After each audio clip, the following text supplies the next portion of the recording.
حضور والا یہ ارشاد فرمائیں کہ تراویح جو کہ بڑی پیاری عبادت ہے ماہ رمضان المبارک میں الحمدللہ یہ ہمیں عطا کی گئی، قرآن مجید فرقان حمید سننے کا شرف حاصل ہوتا ہے، یہ ارشاد فرمائیں کہ تراویح کا حکم کیا ہے؟ الحمدللہ رب العالمین والصلاة والسلام علی سید الانبیاء والمرسلین۔ ماہ رمضان المبارک میں عشاء کے فرض ادا کرنے کے بعد 20 رکعت تراویح ادا کی جاتی ہے۔ تراویح مرد اور عورت سب کے لیے بالاجماع سنت مؤکدہ ہے، اس کا ترک جائز نہیں ہے، اور اس پر خلفائے راشدین یعنی صدیق اکبر رضی اللہ تعالیٰ عنہ، حضرت عمر فاروق رضی اللہ عنہ، حضرت عثمان غنی، حضرت علی کرم اللہ تعالیٰ وجہہ الکریم نے ہمیشگی اختیار فرمائی، اور نبی کریم صلی اللہ تعالیٰ علیہ وسلم کا فرمان عالی شان ہے، علیکم بسنتی وسنت الخلفاء الراشدین، کہ میری سنت اور سنت خلفاء راشدین کو اپنے اوپر لازم سمجھو۔ نبی کریم صلی اللہ تعالیٰ علیہ وآلہ وسلم نے بھی کچھ دنوں تک تراویح کی نماز با جماعت ادا فرمائی، پھر آپ صلی اللہ تعالیٰ علیہ وسلم نے اس کی جماعت کو اس خدشے کے پیش نظر چھوڑ دیا کہ کہیں میری امت پہ فرض نہ ہو جائے، یعنی جماعت سے پڑھنا۔ لیکن صحابہ کرام علیہم رضوان نے اس کا باقاعدہ اہتمام کیا۔ نبی کریم صلی اللہ تعالیٰ علیہ وسلم کے دور میں بھی یہ تراویح صحابہ پڑھتے رہے، صدیق اکبر رضی اللہ تعالیٰ عنہ کے دور میں بھی تراویح پڑھتے رہے، تو کچھ یہ تنہا پڑھا کرتے تھے، اور کچھ صحابہ اس طرح جماعت کے ایک امام بن جاتے اور بقیہ ان کے پیچھے اقتداء کرتے، اس طرح تراویح ادا کرنے کا معمول رہا۔ لیکن جب حضرت سیدنا عمر فاروق رضی اللہ تعالیٰ عنہ نے دیکھا کہ اس طرح کچھ مختلف امام کے پیچھے نماز پڑھ رہے ہیں، کوئی اکیلا پڑھ رہا ہے، تو فرمایا کہ میں مناسب جانتا ہوں کہ ان سب کو ایک امام کے پیچھے جمع کر دوں، اجتماعیت قائم رہے۔ تو حضرت سیدنا عمر فاروق رضی اللہ تعالیٰ عنہ نے اس کے لیے کیا کہ حضرت سیدنا ابی بن کعب رضی اللہ تعالیٰ عنہ ان کو امام بنایا اور کہا کہ میں چاہتا ہوں کہ آپ لوگوں کو نماز پڑھائیں۔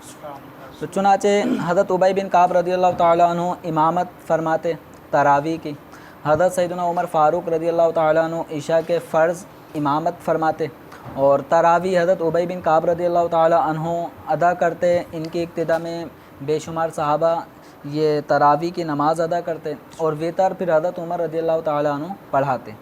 تو یعنی عشاء کے فرض اور وتر ان کی جماعت حضرت عمر فاروق رضی اللہ تعالیٰ عنہ کرواتے تھے، اور تراویح کی نماز حضرت ابی بن کعب رضی اللہ تعالیٰ عنہ فرماتے۔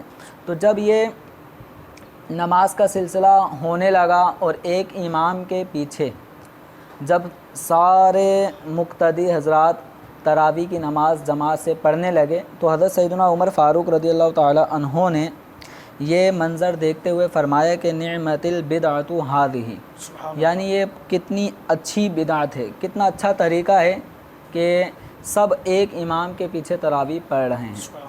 چنانچہ چونکہ نبی کریم صلی اللہ تعالیٰ علیہ وسلم کا فرمان عالی شان ہے کہ میری سنت اور خلفائے راشدین کی سنت کو مضبوطی سے تھام لو، تو اس حدیث مبارکہ کے پیش نظر اب علماء امت نے تراویح کی جماعت کے سنت مؤکدہ ہونے کا قول فرمایا۔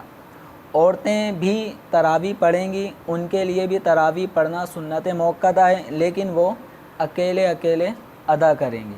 اچھا حضور والا، یہاں پر میں یہ چاہوں گا کہ مدنی چینل کے ناظرین جو ہیں وہ وضاحت ہو جائے، یعنی 20 رکعت پڑھنا وہ مرد عورت ہر ایک کے لیے سنت مؤکدہ ہے، اور اسے جماعت سے پڑھنا یہ ایک الگ بات ہے، اور اسے 20 رکعت رمضان کی ہر رات میں پڑھنا یہ سنت مؤکدہ ہے۔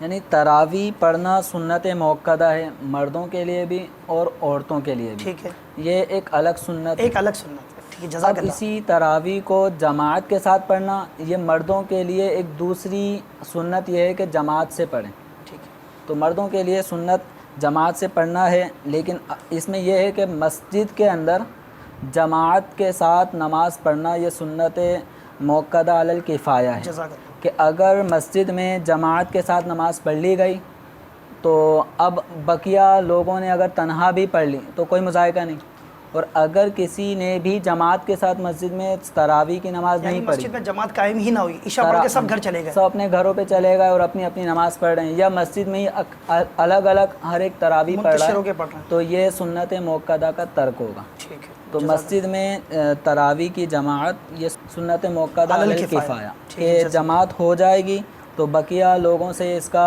جماعت کی تاکید اٹھ گئی، لیکن اگر کسی نے بھی جماعت نہیں کی تو پھر اس صورت میں سب گناہ گار ہوں گے. جزاک اللہ. الحمدللہ ہمیں یہ تراویح کا حکم الحمدللہ ہمیں تفصیل کے ساتھ معلوم ہوا. تو میٹھے اسلامی بھائیوں، ہمیں واضح طور پر یہ پتہ چل گیا کہ 20 رکعتیں جب تک رمضان کی راتیں ہیں، یعنی 29 کا رمضان ہوتا ہے یا 30 کا ہوتا ہے، تو ہر شب میں تراویح کی 20 رکعت پڑھنا سنت موقدہ ہے، خواہ وہ اسلامی بہنیں ہوں، خواہ وہ اسلامی بھائی ہوں. ہاں، مسجد میں جماعت کے ساتھ پڑھنا یہ سنت موقدہ علی الکفایہ ہے. حضور والا ایک یہاں پر عوام میں مطلب یہ سوچ ہے، سننے کو ملتا ہے کہ بعض یہ کہتے ہیں سنت ہے، پڑھیں تو بہت اچھی بات ہے، ثواب کا کام ہے، اور نہ پڑھیں تو کوئی گناہ کی بات نہیں ہے. تو اس بارے میں آپ کیا رہنمائی فرمائیں گے؟ تراویح کا پڑھنا یہ سنت موقدہ ہے. اب اس بارے میں یہ ذہن بنا لینا کہ جو پڑھ رہے ہیں وہ پڑھ رہے ہیں، اگر ہم نے چھوڑ دیا تو کیا مذائقہ. تو یاد رکھیے سنت موقدہ کا ترک یہ برا ہے، اور اس کی عادت بنا لینا گناہ ہے. تو تراویح جو باقاعدہ نہیں پڑھتے تو وہ گناہ گار بھی ہوتے ہیں. تو تراویح پڑھنی ہے، اور ہمارے یہاں پہ معاشرے میں دیکھا جاتا ہے کہ 6 روزہ 5 روزہ 10 روزہ تراویح پڑھنے کا سلسلہ ہے. اس کے بعد لوگوں نے اپنا یہ ذہن بنا لیا کہ ہم نے تراویح ادا کر لی، قرآن پاک جو سننا تھا پورا سن لیا، تو اب تراویح نہیں پڑھنی. ایسا نہیں ہے. تراویح پڑھنا الگ سنت موقدہ ہے، اور تراویح میں ختم قرآن ہونا یہ ایک الگ سنت ہے. سبحان اللہ. تو آپ نے ایک سنت تو ادا کر لی کہ پورا قرآن سن لیا، لیکن دوسری سنت کہ پوری تراویح ماہ رمضان میں ادا کرنا یہ ایک الگ سنت ہے، یہ آپ پڑھیں گے تبھی ادا ہوگی. اسی طرح 27 روزہ بھی عام طور پہ مساجد میں ختم قرآن کا سلسلہ ہوتا ہے تراویح میں. تو 28ویں شب میں 29ویں شب میں، اور اگر 30واں روزہ بھی نصیب ہو تو 30ویں شب میں بھی تراویح پڑھنے کا یہی حکم ہے. یہ نہیں ہے کہ 27ویں روزے کو ہم نے ختم قرآن کر لیا تو اب تراویح نہیں پڑھی جائے گی.